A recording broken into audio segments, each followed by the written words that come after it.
Okay, I guess it's about day one living in a tent.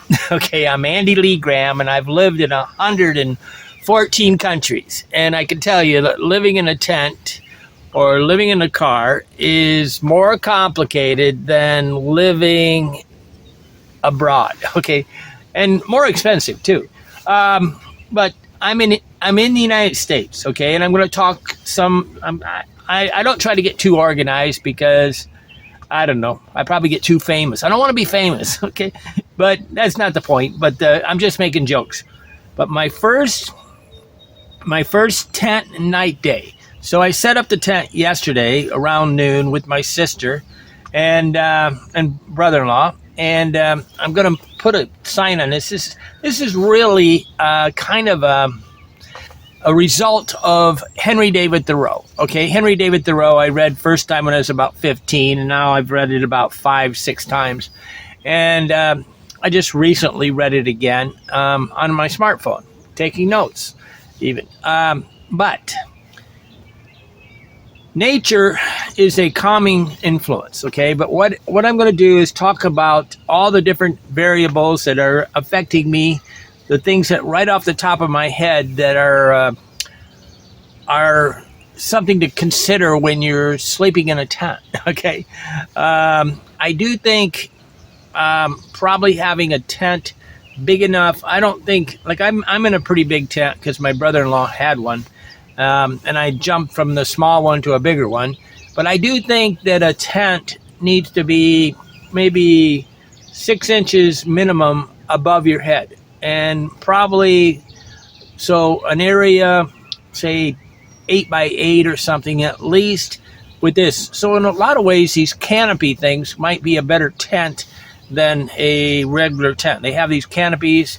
I think I showed one the other day, which wasn't really complete canopy, but you really want it tall, okay? Because the discomfort is the bending over. So I don't have to bend over in this tent, and it's really good. I'm thinking about calling it Walden Life in the Woods. Put a little sign on it because that was the original name of Henry David Thoreau's book, Walden Life in the Woods. And I'm in the woods in a lot of ways, okay? And I'm on a lake. Okay, so Henry David Thoreau, I guess, I would consider him one of my heroes, and I'm actually amiss on why.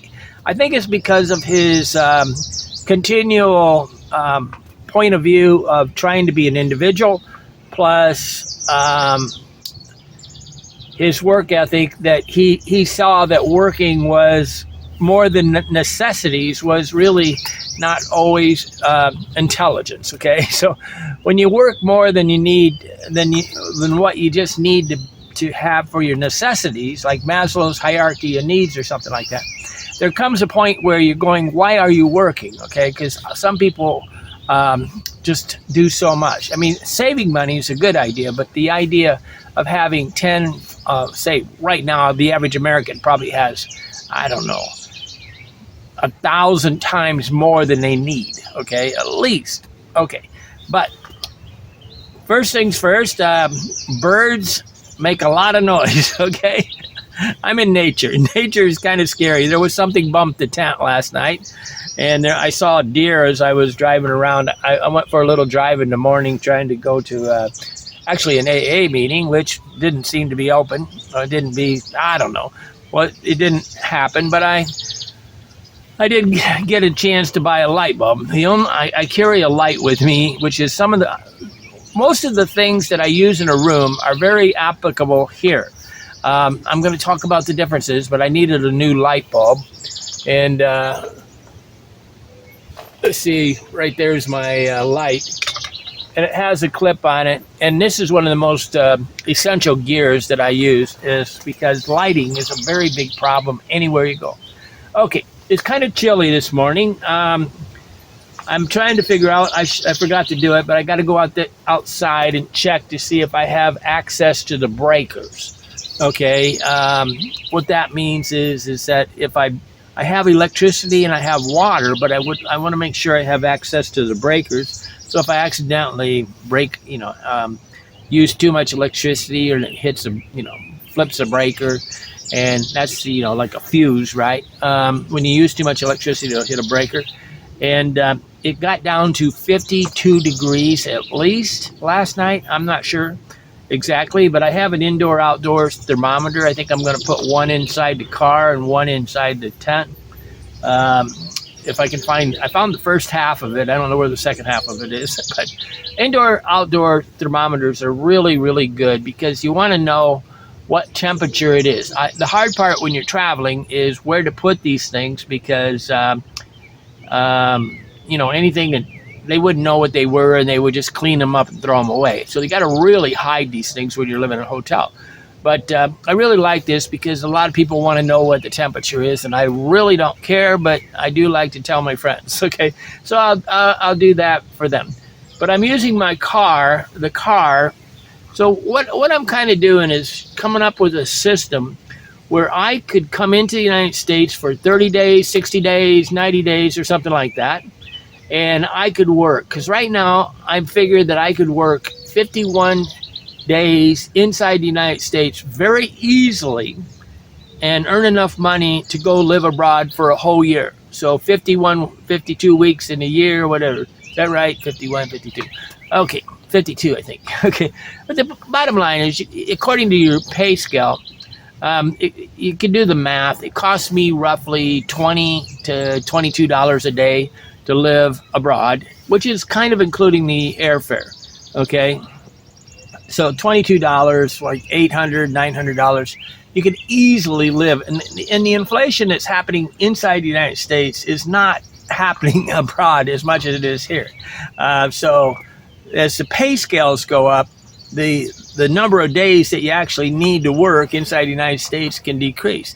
So we were talking about this last night on the Zoom, Sunday night Zoom we have for the Patreon things. And I really think if you can figure out a way to live 30 days for free with one of your friends, or pay room rent, and to me,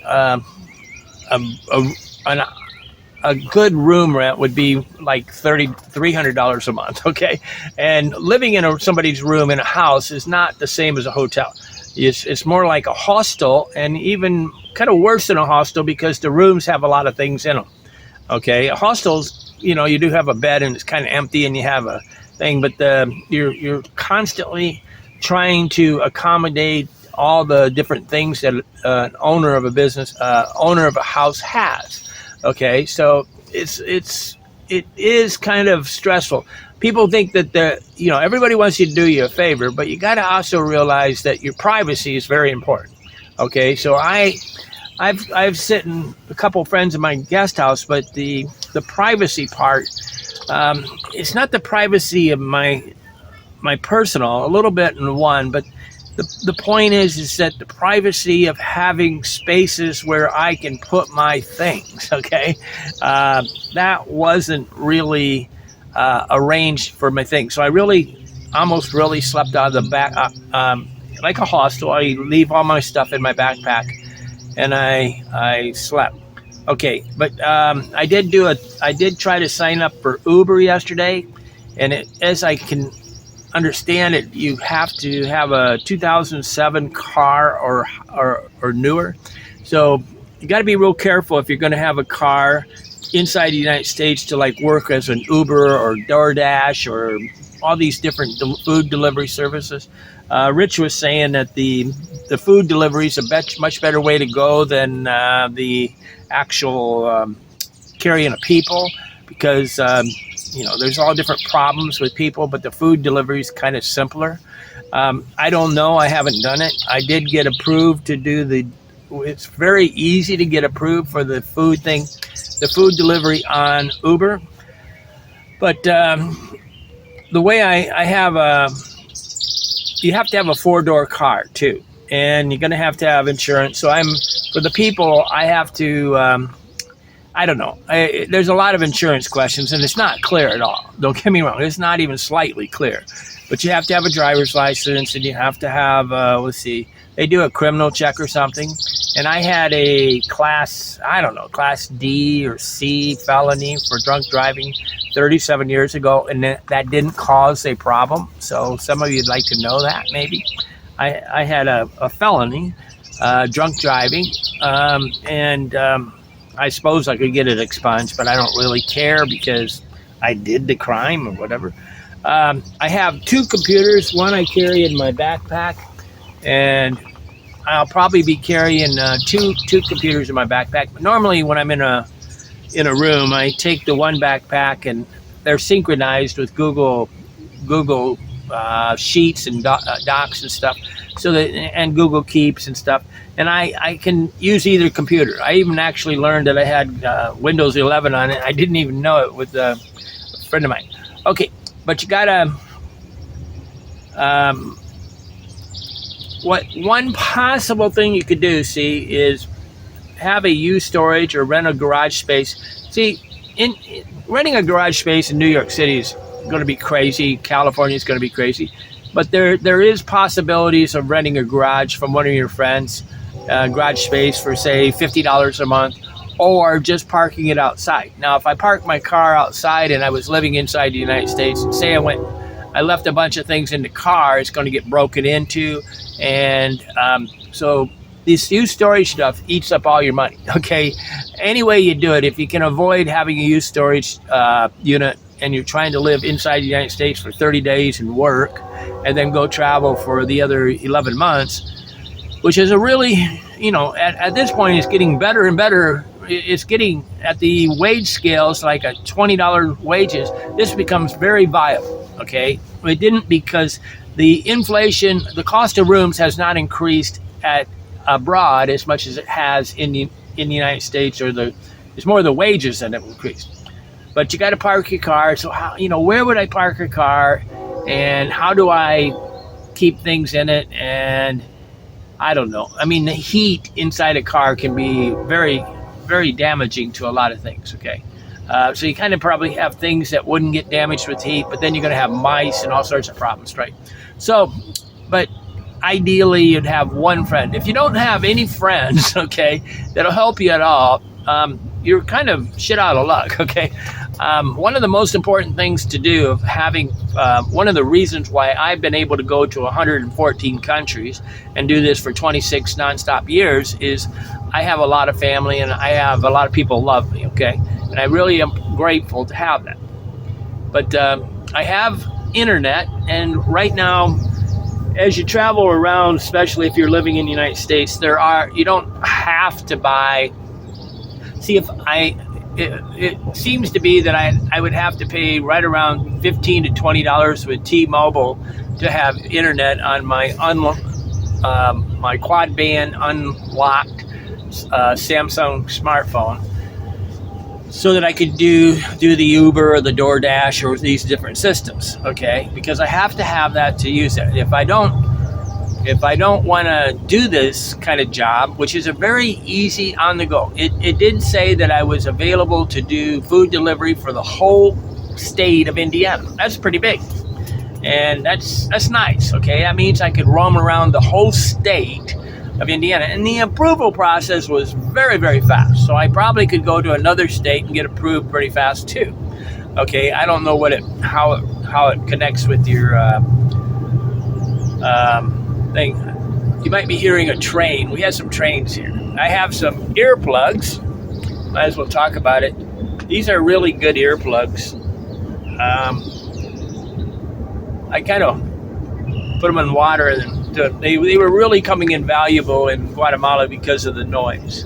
I'm really annoyed at the noise on the planet. The noise of the motorcycles and the smartphone music people playing is becoming almost unbearable. I'm carrying things, but here we have a train, and I'm sure on the weekends we could have some drinking people and music and things like that.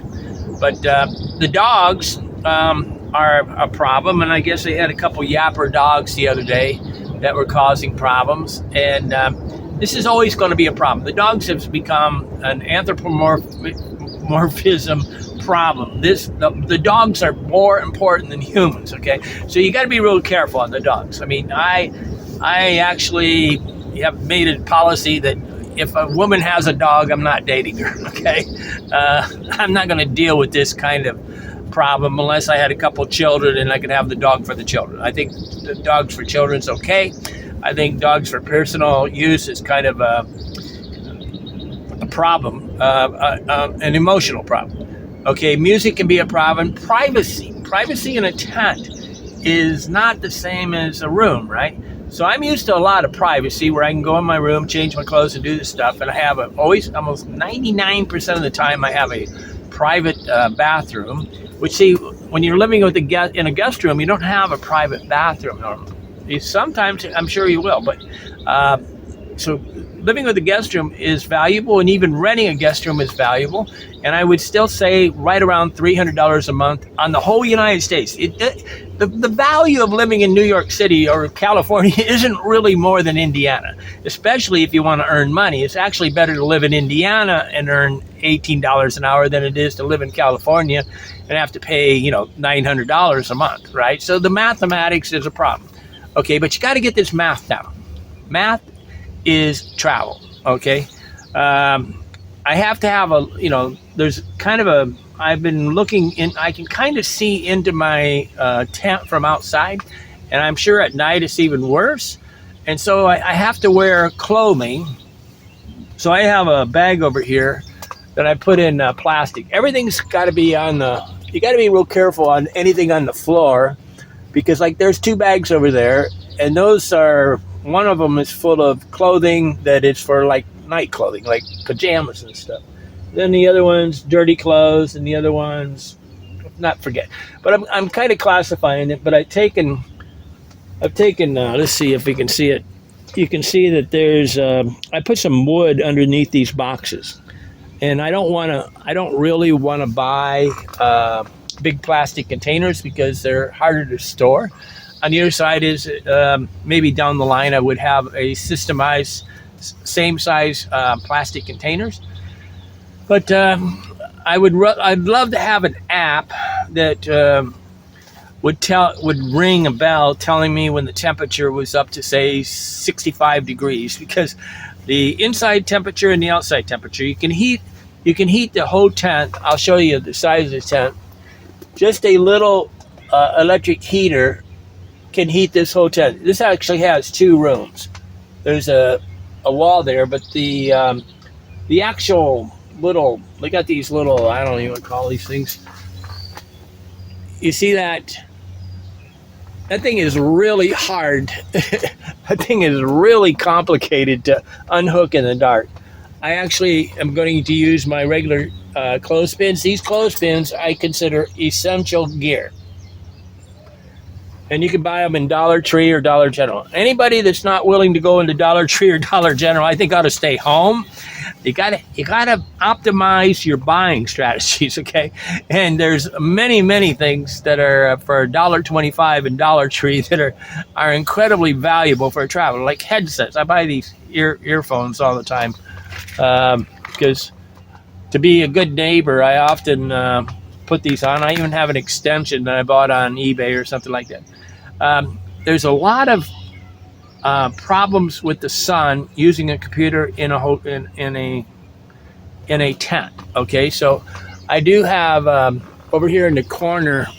I'm not sure how to do it. I put a string across there, and I actually hang my computer up above my cot here, and I got a cot, and that plastic over there is to lend some shade. And I got another one of these things, and I'm going to try to add extra shade in there.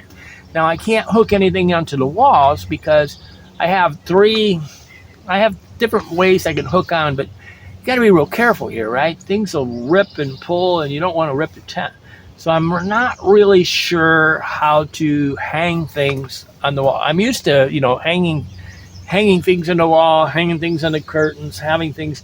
In a way, what I am saying is that it's good to come up with another set of curtains for the inside of your thing, which is one of the reasons why maybe one of these canopy type box things that they have with the mosquito net on the other side might be the best kind of tent. Okay, it's a lot bigger, and it's got mosquito netting, and you can buy. I think I bought this at, I don't know where I bought it, Dollar General or something. I paid a couple dollars for these little light duty things, and I could buy 4 of them and make a tent really kind of fast. Okay, and it is any kind of gear has got 2 uses too. I mean, 2 uses. Having this little blue tarp, I could have 2 or 3 uses for that, while a tent is kind of a one-use thing. So I think a canopy might be the best kind of tent to buy, and $49. So it's cheaper, and it's got headroom, because the headroom seems to be the most valuable. I want to have a app that they have that says, wake me up when the temperature gets up to 65, because there's no reason. Now I have a heater, and just a little heater will heat this area really good. But what you got to know is on Google, you can search climate data, New York City, and it'll tell you which months. You probably, in my opinion, like right now, it's saying for these 3 months. Let's see if I can find it here. For the 3 months of June, July, and August, the highs are right around 84 here, and the lows about 60. But it got lower than that last night. So then it tells you the number of rain days. So I got each month of these June, July, and August, I have about 8 or 7, 6 days of rain days. Okay, what that means, I don't know. Does it rain all the time? I don't think so. Okay, but so as far as I can see, these are the 3 months that you'd want to come back to optimize your quality of life. Would be June, July, and August. Before that, it gets a little too cold, and after that, it gets a little too cold. So you have a 3-month window where you could return to the United States as a world traveler. When I leave, one of the annoying things is I have to zip up all these windows, and I have to prepare it for rain. Okay, I can't just leave. I got to always assume that it's going to rain when I leave, so I have to hook.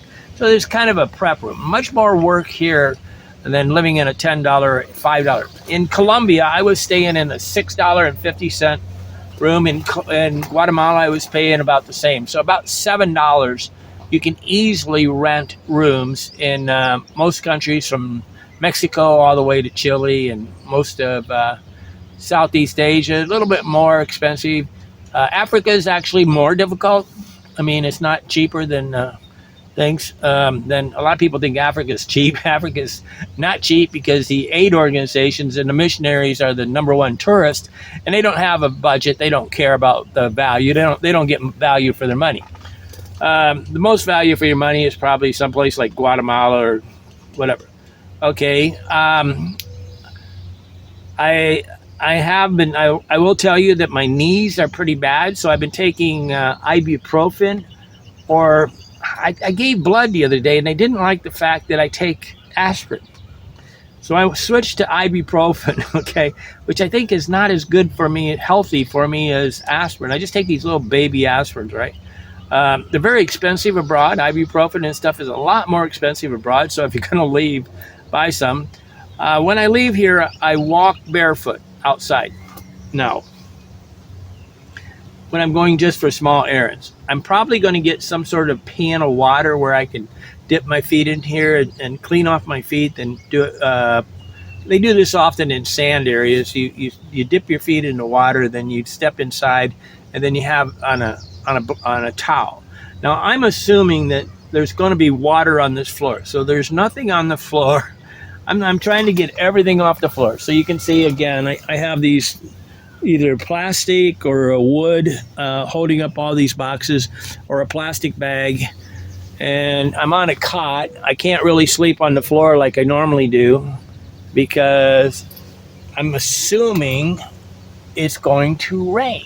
And I'm assuming the water's going to come in. Really hard to have a tent unless you put a trench around it, right? And I don't really want to destroy this campsite by putting a tent around it. I would highly recommend, if you can, get one of them broom type rakes. We should have raked this a lot before we set up the tent. Um, I do about the same thing as I do always. I always come in and I put the key on the table. Key management is a very big deal. You got to know exactly where the keys are, the lights are, when the lights are off. Okay, and this is a big deal. When you're living in a room that you're not familiar with, you got to be able to know where to put your plugs, and you want to know where you're plugging in your smartphone.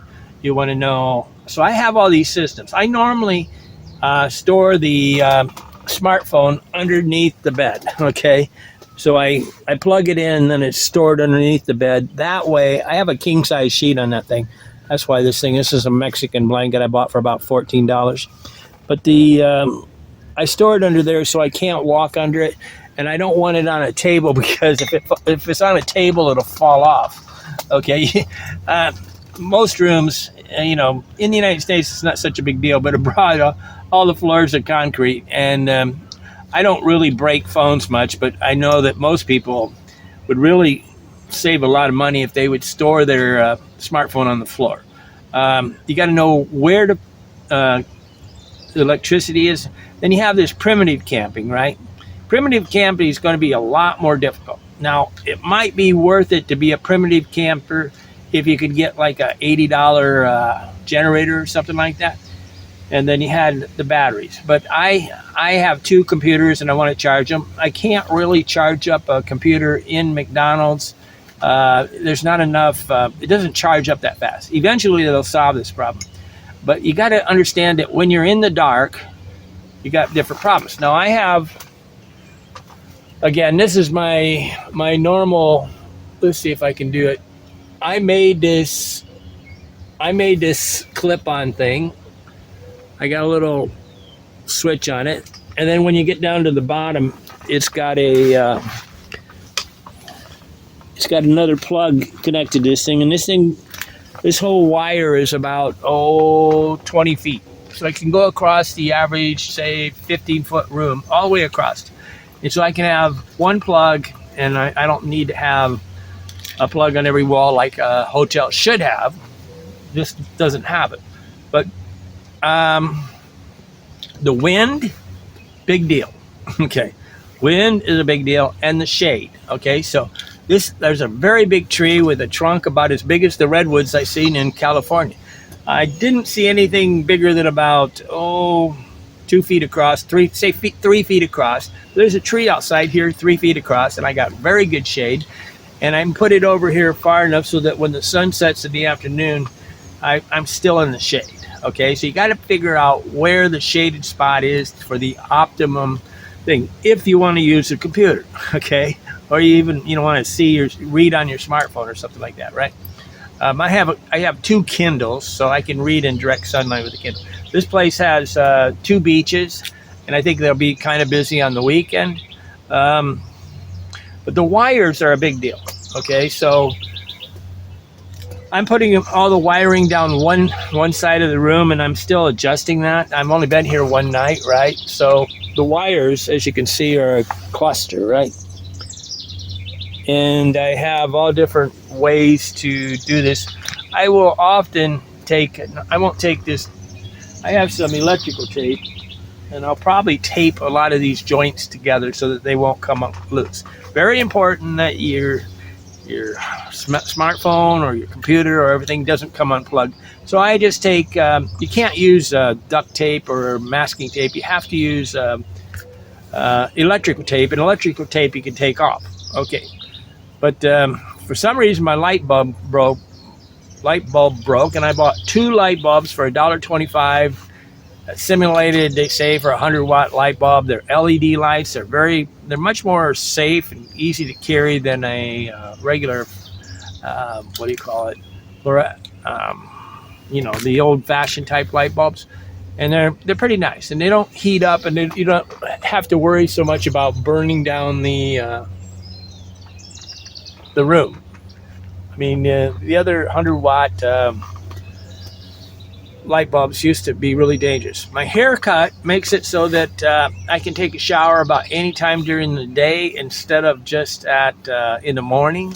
That's a real benefit, and I'm really probably going to lean because I don't use any kind of chemicals on my body.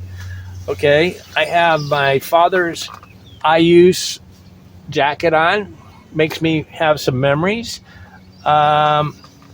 And I got a Trine sweatshirt. Not the only reason why I like Trine is because they got one of the best breakfasts, lunch, and dinners deals there is. Having boards to get things up off the floor. I probably can use something besides boards.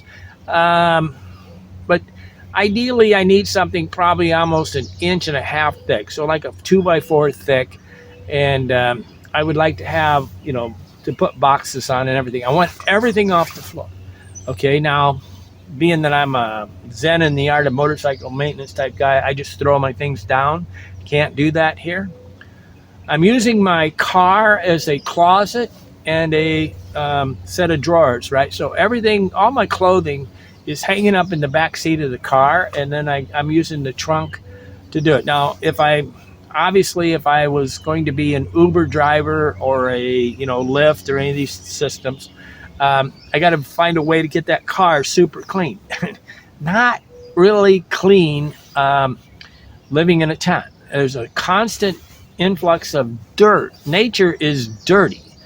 But I'm trying to figure out how to live in the United States on a 30, 60, 90-day window and away and rent for 1 month. The reason why it's 30 days is most things are 1 month rentals. And if I could find campsites around the United States where they're $300 a month, it would be not as nice as what I live. I mean, I live like a king, okay? When I'm abroad, I live better than everybody around me, okay? Because they don't choose the best locations. I choose the optimum location strategically. The traveler's nest is the best. But much more difficult to get a great location when you're living in like the state parks are very onerous. I'm thinking the state parks are probably the worst possible places to stay because there's just too many rules and too many complications. It's like mission creep. You pay this to get in, then you got to pay another fee to get into the park. You got to pay another fee for your friends to come over. It's just growing thing. That mission creep is when you pay one price and then they add on. It's like all the plane tickets anymore are this way. The size of the floor space, I'm saying I think a canopy, I'm guessing, I just did this on the fly today. This is a call audible. I think a canopy type tent would be the best type of tent to live in. I don't like the one that I saw in Rural King the other day. It didn't have the space was not in all four corners. I have a crock pot.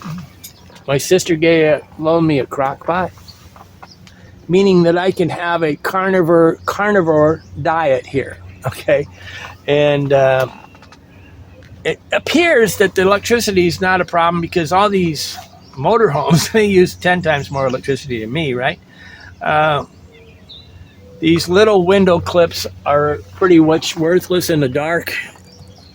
And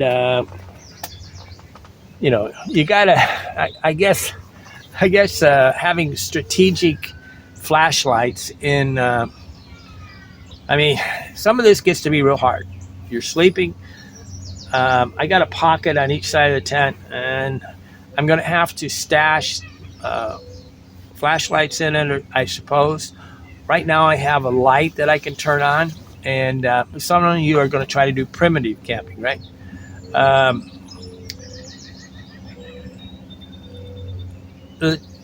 One of the radical problems here is the toilet situation. Very difficult to go to the toilet in the middle of the night. I have to walk across, and it's stony, rocky, whatever. I got to get clothes on. I got to dress. You can't just have your pajamas on. You got to have like sweats and a shirt and normal clothing and sleeping in your normal clothing. You don't want to really sleep in pajamas. You want to sleep in the thing. You don't want to sleep completely nude. Okay. You want to have and then you got to have your shoes in a place where you can see them. Okay, and then how do you clean it off and make sure you don't rip up the door? The doors on these tents are not made to ideally. Okay, I'm not seeing that many tents. I can't say it, but I could definitely design a better door than this.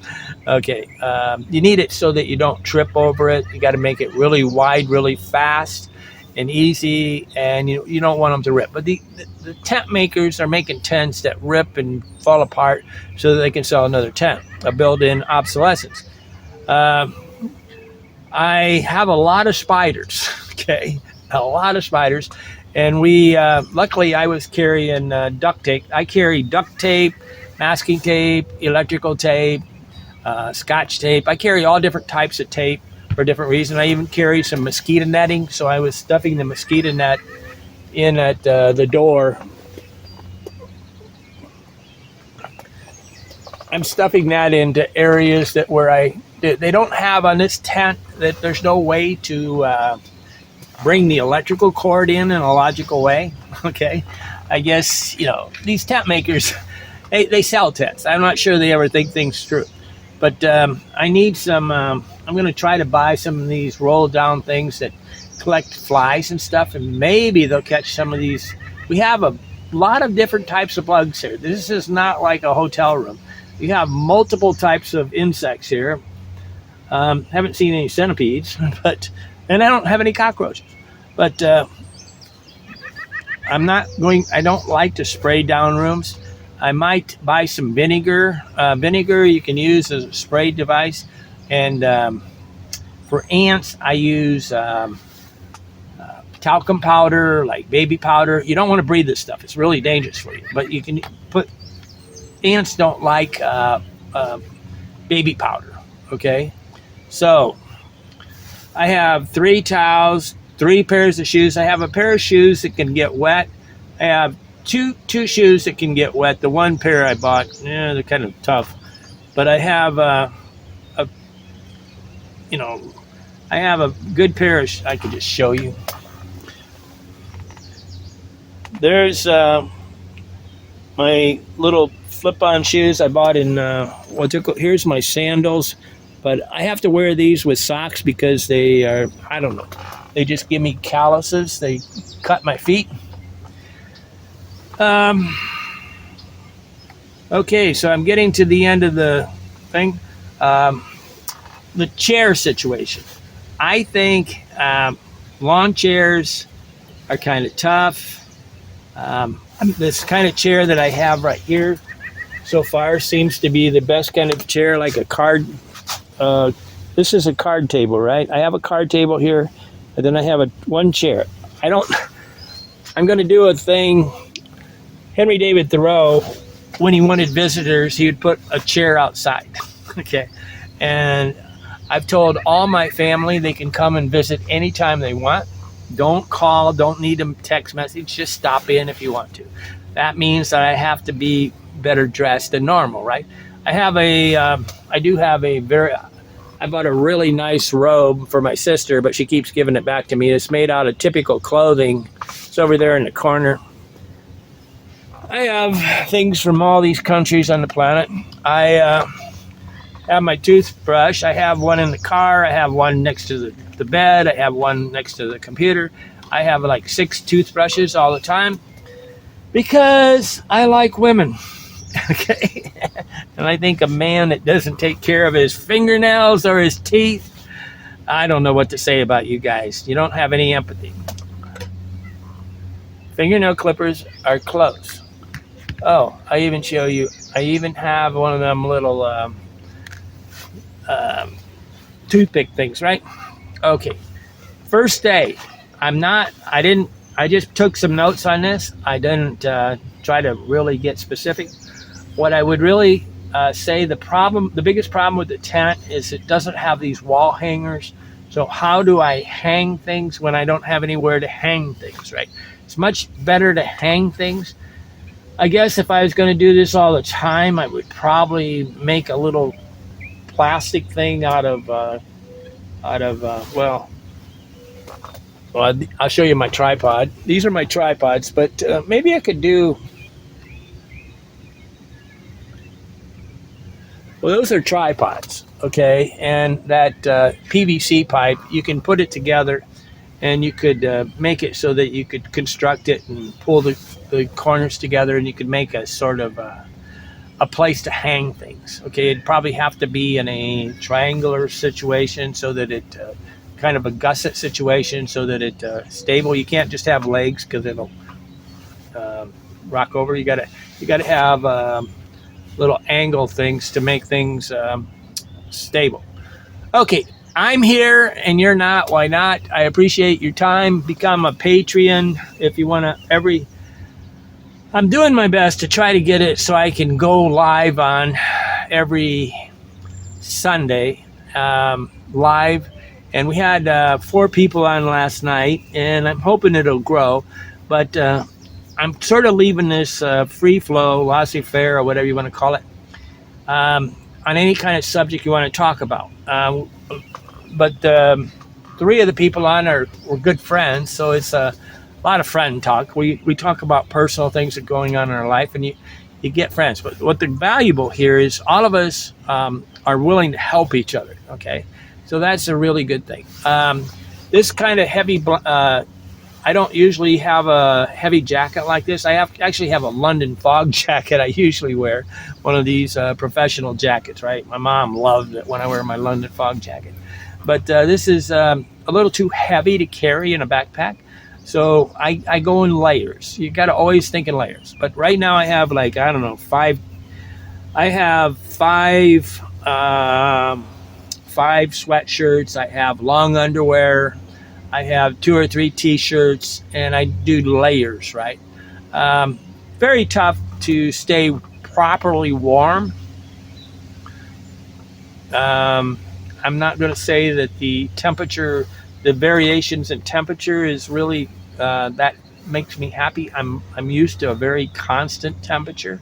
And fighting the cold is something that you do in the United States. I haven't fought the cold for 25 years, 26 years. I live. One of the benefits of Andy Lee Graham is I go live in areas where the temperature is acceptable. Okay, I don't have to live in the United States with it. I was talking about making a tiny homes, and I really keep thinking about making some tiny homes that would be a transition home for retired people, where they could go from this really big luxury house to a little tiny luxury house. Okay, a luxury living in a tiny home. I don't want you to living some shed, guys. I want you to live really nice with all the bells and whistles and all the toys, garage door openers, lights on demand, fiber optics, all these things. But I don't need this because I would never live in the United States during the winter anyway. So I only need to come up with a system for 3 months a year. But again, if you don't have anybody to help, you might spend your whole time trying to find friends that'll help you. Okay, because if you don't have anybody to help you, it can be very difficult. Okay, I'm Andy Lee Graham. Become a Patreon. You got 5, 25, 50, and we can you can kind of get an ongoing conversation with me and ask questions if you want to know how to escape the elitist machine of the United States of America. If you want to escape, you gotta. I've suffered the consequences for almost every kind of problem. 26 years of traveling. I'm here and you're not. Why not? Life is good, guys.